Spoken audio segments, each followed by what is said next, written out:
আজকের এই মুহূর্তের সমগ্র বরাক তথা আসামের গুরুত্বপূর্ণ আঞ্চলিক সংবাদে সবাইকে জানাই স্বাগতম। আজ 29 এপ্রিল মঙ্গলবার।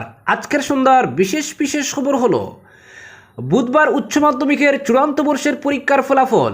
আগামীকাল বুধবার উচ্চ মাধ্যমিকের চূড়ান্ত বর্ষের পরীক্ষার ফলাফল প্রকাশ হবে। সকাল 9টায় ঘোষণা করা হবে ফলাফল। আজ শিক্ষামন্ত্রী ডক্টর রনোজ পেগু এই ঘোষণা সামাজিক মাধ্যমে জানিয়েছেন।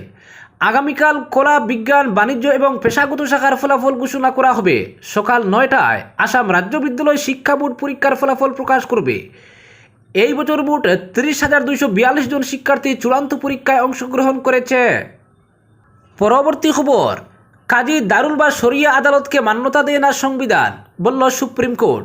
কাজী দারুল বা শরিয়া আদালতকে মান্যতা দেয় না সংবিধান। এক মামলার শুনানিতে স্পষ্ট কথা জানিয়ে দিল সুপ্রিম কোর্ট। এই ধরনের আদালতের সিদ্ধান্ত আইনতভাবে কার্যকর হতে পারে না বলেও স্পষ্ট করেছে শীর্ষ আদালত। ভরণ পোষণ সংক্রান্ত মামলায় এলাহাবাদ হাইকোর্টের নির্দেশকে চ্যালেঞ্জ করে সুপ্রিম কোর্টের দ্বারস্থ হয়েছিলেন এক মহিলা। হাইকোর্ট এই ধরনের খাপ আদালতের নির্দেশকে মান্যতা দিয়ে মহিলাকে ভরণ পোষণ না দেওয়ার সিদ্ধান্তে সম্মতি দেয়। এই নির্দেশকে চ্যালেঞ্জ করে শীর্ষ আদালতের দ্বারস্থ হন মহিলা। বিচারপতি সুধাংশু দুলিয়া ও বিচারপতি আহসানুদ্দিন আমানতুল্লাহর বেঞ্চ জানিয়েছে, এই ধরনের শরিয়া আদালত ও ফতোয়ার কোনো আইনি অনুমোদন নেই। বিচারপতি আমানতুল্লাহ জানান, কাজী দারুল বা শরিয়া আদালত নাম যাই হোক না কেন, সাংবিধানিকভাবে তাদের কোনো আইনি মর্যাদা নেই। মহিলার পক্ষে রায় দিয়ে আদালত জানিয়েছে, মামলাকারীর আবেদনের দিন থেকে ভরণ পোষণ বাবদ প্রতি মাসে 4,000 টাকা করে দিতে হবে তার প্রাক্তন স্বামীকে। পরবর্তী খবর, কংগ্রেসে যোগদানের পর হুমকির মুখে চেংদুয়ারের কিছু ভোটার। শিলচর শহর সংলগ্ন গ্রাম চেংদুয়ারের কৃষিজীবী ও মৎস্যজীবী গ্রামবাসীরা বিভিন্ন সরকারি প্রকল্প থেকে বঞ্চিত। সোমবার রাতে সাংবাদিক ডেকে গ্রামবাসীরা বলেন, তাদের গ্রামের প্রাক্তন বিজেপির আঞ্চলিক পঞ্চায়েত সদস্য বিভিন্ন দুর্নীতির সঙ্গে জড়িত। তারা বলেন, গ্রামে নল আছে কিন্তু নলে নেই পানীয় জল। চেংদুয়ার অত্যন্ত গরিব গ্রাম।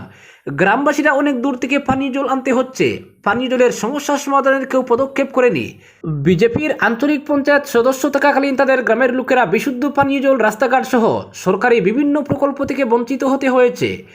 গ্রামবাসীরা এও বলেন, আঞ্চলিক পঞ্চায়েত সদস্য দুর্ব্যবহারের কারণে বিজেপি দল ত্যাগ করে কংগ্রেসে যোগদান করেছেন। কিন্তু যোগদান করার পর বিজেপির প্রাক্তন আঞ্চলিক পঞ্চায়েত সদস্য বিজেপির ভয় দেখিয়ে নানাভাবে হুমকি দিচ্ছেন বলে অভিযোগ তুলেন তারা। পরবর্তী খবর, শিলচর বাইপাসে মাদক সহ গ্রেফতার 2 যুবক। মাদক বিরোধী অভিযান চালিয়ে ফের সাফল্য পেল কাছাড় পুলিশ। সোমবার রাতে শিলচর বাইপাসের কাছে AS11 FC 7989 নম্বরের একটি বাহন আটক করে তল্লাশি চালিয়ে উদ্ধার করা হয় মাদক। পাশাপাশি গ্রেফতার করা হয়েছে 2 যুবককে। ধৃতরা হল 35 বছর বয়সের হুসেন আহমেদ লস্কর, বাড়ি বাগাডহর, এবং বেরেঙ্গার জৈনুল হক লস্কর, বয়স 39। বাহনের তল্লাশি চালিয়ে 114 গ্রাম হেরোইন ও 20,000 ইয়াবা ট্যাবলেট উদ্ধার করে পুলিশ। কালোবাজারে মাদক দ্রব্যের মূল্য প্রায় 6.7 কোটি টাকা। প্রাথমিক তদন্তে জানা যায়, মাদকগুলো আইজল থেকে নিয়ে আসা হচ্ছিল। বিষয়টি নিয়ে আরও তদন্ত চালাচ্ছে পুলিশ। পরবর্তী খবর, শরীফনগর বাজারে ফেরদৌসী বেগম চৌধুরীর কংগ্রেসের নির্বাচনী জনসভা। মেদল শরীফনগর গ্রাম পঞ্চায়েতের শরীফনগর বাজারে রাত 8টায় এক বিশাল নির্বাচনী জনসভার আয়োজন করা হয় কংগ্রেসের এপি সদস্য প্রার্থী ফেরদৌসী বেগম চৌধুরীর সমর্থনে। স্থানীয় মানুষের স্বতঃস্ফূর্ত উপস্থিতিতে সভাটি ছিল প্রাণবন্ত ও উৎসবমুখর। সভায় সভাপতিত্ব করেন বিশিষ্ট শিক্ষাবিদ ও সমাজসেবী আতিকুর রহমান চৌধুরী। অনুষ্ঠানে উপস্থিত ছিলেন দক্ষিণ করিমগঞ্জের প্রাক্তন বিধায়ক আজিজ আহমেদ খান, শ্রীভূমি জেলা কংগ্রেস নেতা দেওয়ান আব্দুল হাকিম, চেয়ারম্যান আব্দুল বাসিত তাফাদার, সমাজসেবী খালেদ আহমেদ রিজাল চৌধুরী, নাসির উদ্দিন কলিম সহ অন্যান্য গণ্যমান্য ব্যক্তিবর্গ। সভায় প্রার্থী ফেরদৌসী বেগম চৌধুরীর প্রতিনিধি ও স্বামী হুসেন আহমেদ চৌধুরী বলেন, পঞ্চায়েত নির্বাচন হচ্ছে একটি সুশাসনের ভিত্তি রচনার উৎসব। এই নির্বাচনের মাধ্যমে মানুষ নিজের প্রতিনিধি নিজেই বেছে নেন। আমি 32 বছর আগে জিপি সভাপতি নির্বাচিত হয়েছিলাম।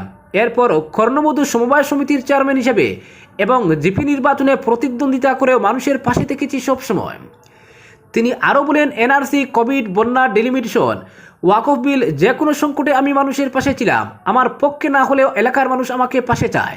তাই জনগণের অনুরোধ এবং কংগ্রেস দলের মনোনয়নে আমি আমার স্ত্রী ফেরদৌসী বেগম চৌধুরীকে প্রার্থী হিসেবে দাঁড় করিয়েছি। জনগণের ভালোবাসা, আশীর্বাদ ও সহযোগিতা নিয়ে আমরা একটি দুর্নীতিমুক্ত, স্বচ্ছ ও উন্নয়নমুখী মডেল পঞ্চায়েত গড়ে তুলতে চাই। সবাই বক্তারা বলেন, বর্তমান রাজনৈতিক পরিস্থিতিতে দেশের গণতান্ত্রিক কাঠামো হুমকির মুখে।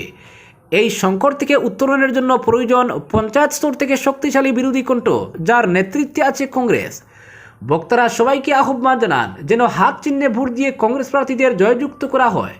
সভাপতি আতিকুর রহমান চৌধুরী শেষ বক্তব্যে বলেন, আজকের সভা কেবল নির্বাচনী প্রচার নয়, এটি একটি গণতান্ত্রিক আন্দোলনের অংশ। সবাইকে ধন্যবাদ জানিয়ে তিনি সভার সমাপ্তি ঘোষণা করেন। পরবর্তী খবর, শ্রীভূমিতে নির্বাচনী সভায় কিসমত সুলতানার সমর্থনে প্রচারমন্ত্রী জয়ন্তর। নির্বাচনী ময়দান উত্তপ্ত। পঞ্চায়েত ভোটের আগে শাসক বিরোধী তোড়জোড় নয়া মোড়। শ্রীমন্ত কানিশাল জেলা পরিষদ আসনে বিজেপি প্রার্থী কিসমত সুলতানার সমর্থনে প্রচার চালিয়ে গেলেন মন্ত্রী জয়ন্ত মল্ল বড়ুয়া। প্রচার সভায় মন্ত্রী কংগ্রেস সাংসদ গৌরব গগৈকে সরাসরি পাকিস্তান গেছা বলে আক্রমণ করলেন।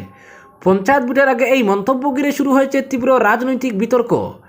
শ্রীভূমি রেলওয়ে কলোনির ব্রাইট স্টার ক্লাব সংলগ্ন এলাকায় আয়োজিত নির্বাচনী সভায় অংশ নেন তিনি। সভায় কিসমতের পাশে দাঁড়িয়ে বক্তৃতা দেন বড়ুয়া। তার আহ্বানে সাড়া দিয়ে সভায় উপস্থিত মহিলারা উলুধ্বনি দিয়ে কিসমতের জয়ের কামনা করেন। সভায় মন্ত্রী তার বক্তব্যে হিমন্ত বিশ্ব শর্মা নেতৃত্বাধীন রাজ্য সরকারের উন্নয়নের খতিয়ান তুলে ধরার পাশাপাশি কংগ্রেস সাংসদ গৌরব গগৈ এবং পহেলগাঁও ইস্যুতে তীব্র আক্রমণ শানান। তিনি বলেন, গৌরব গগৈর স্ত্রী দিল্লিতে চাকরি করলেও তার বেতন আসছে পাকিস্তান থেকে। তিনি আজও ভারতীয় নাগরিকত্ব নেননি, এমনকি তাদের সন্তানরাও কোন দেশের নাগরিক তা স্পষ্ট নয়। রাজ্যে একজন প্রাক্তন মুখ্যমন্ত্রীর পুত্রবধূ পাকিস্তানের হয়ে কাজ করছেন, এটা কি ভাবা যায়? জয়ন্ত মল্ল বড়ুয়া আরও দাবি করেন, গৌরব গগৈর মতো সাংসদরা বারবার নির্বাচিত হলে কংগ্রেস ভারতকে পাকিস্তান বানিয়ে দেবে। এছাড়াও কাশ্মীর ও ইউডিএফ ইস্যু নিয়েও তুপ দাগেন তিনি। তার অভিযোগ, ইউডিএফের এক বিধায়ক পাকিস্তানের হয়ে সোশ্যাল মিডিয়ায় লেখালেখি করে বর্তমানে জেলে রয়েছেন।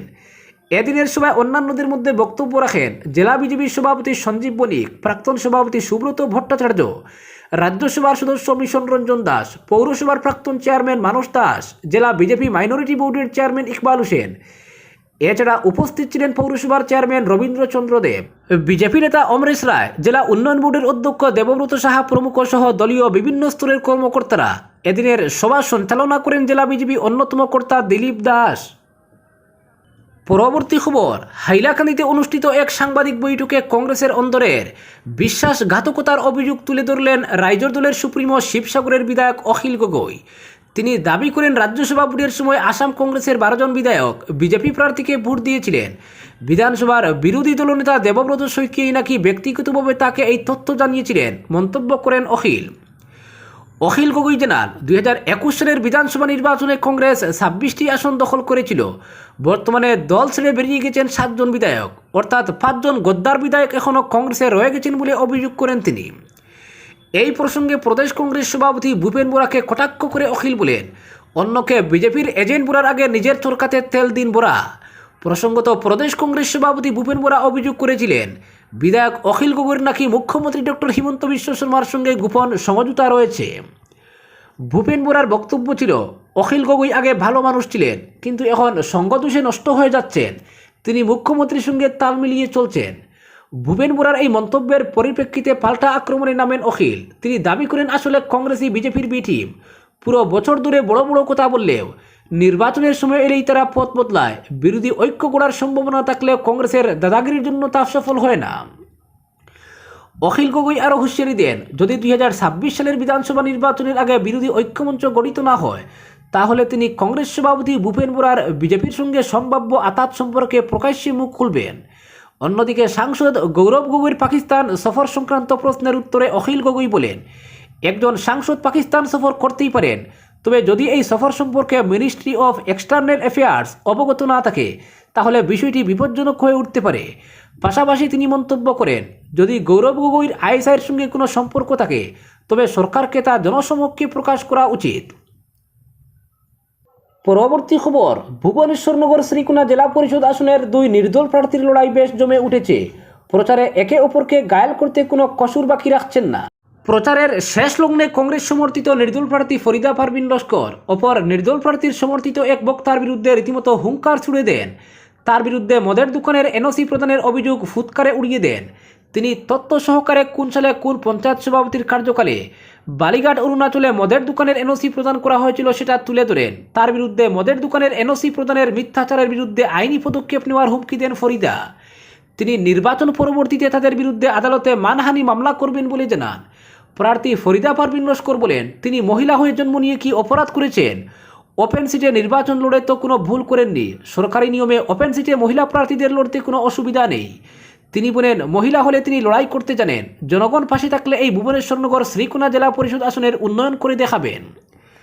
তিনি বিগত দিনের নিজ জয়নগর কুমারপাড়া জিপি সভানেত্রীর কার্যকালের উন্নয়নমূলক কাজের খতিয়ান তুলে ধরেন।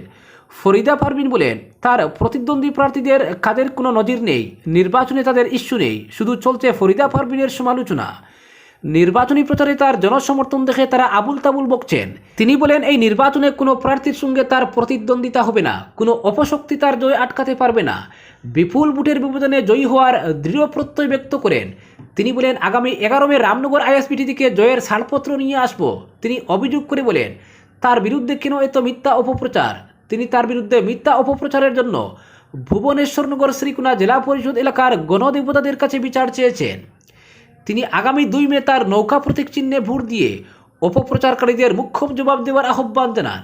বরযাত্রা পরজীবীর প্রাক্তন সভানেত্রীর প্রতিনিধি জাকির হোসেন বড়ভূইয়ার সভাপতিত্বে অনুষ্ঠিত সভায় বিভিন্ন বক্তা ফরিদা পারভিনকে একজন যোগ্য মহিলা নেত্রী হিসেবে আখ্যায়িত করেন। তারা বলেন, একজন সফল পঞ্চায়েত সভানেত্রী হিসেবে বিগত দিনে অত্যন্ত সুনামের সঙ্গে দুবার পঞ্চায়েত সভানেত্রীর দায়িত্ব পালন করেছেন। তাকে গুরুত্বপূর্ণ ভুবনেশ্বরনগর শ্রীকোনা জেলা পরিষদ আসনে জয়ী করলে এলাকার উন্নয়ন হবে। তারা বলেন, বিগত দিনে ফরিদা পারভিনকে সাহসিকতার সঙ্গে শিলচর জেলা কংগ্রেসের বিভিন্ন প্রতিবাদী আন্দোলনের নেতৃত্ব দিতে দেখা গেছে। তাকে বরাকের অগ্নিকন্যা হিসেবে অনেকে জানেন বলে উল্লেখ করেন বক্তারা। বক্তব্য রাখেন আব্দুল মজিদ লস্কর, নজরুল ইসলাম বড়ভূইয়া, ফখর উদ্দিন, মাওলানা কমর উদ্দিন বড়ভূইয়া প্রমুখ। আজকের বিশেষ সংবাদ এখানেই সমাপ্ত।